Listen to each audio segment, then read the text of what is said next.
Hello and welcome. If you go to your favorite search engine and you type in the words Grok, you will have a link to an AI platform created by the owners of X, formerly called Twitter.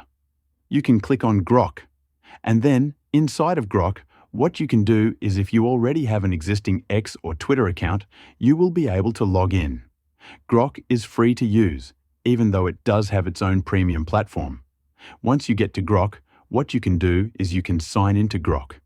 If you have an X account, you can use it, or you can use your Google or Apple account. Once you log in, you'll have access to the Grok platform. You'll then see in the bottom right-hand corner, you can click on this element, which will explain the paid programs. And from this page, you will see a basic plan, which is free. You will also see a paid plan that you can either pay monthly and/or annually. Now, Grok is like other AI platforms, even though its foundation is a different set of AI tools.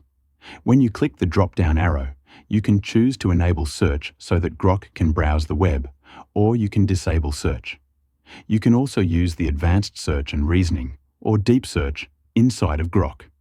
You will see if you use the drop-down menu that there is deep search, and it is what Grok calls deeper search.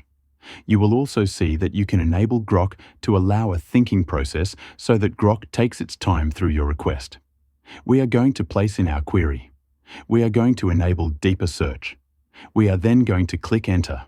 And the deeper search, Grok will show you its process in real time. And the process is not instantaneous.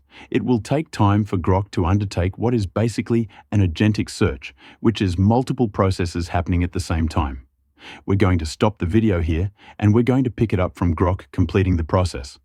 Grok will then complete its process. You can then copy to your favorite word processing software. You can also share a link with other individuals by clicking this area. What you'll notice is that, at the end, Grok will include what it considers to be key citations.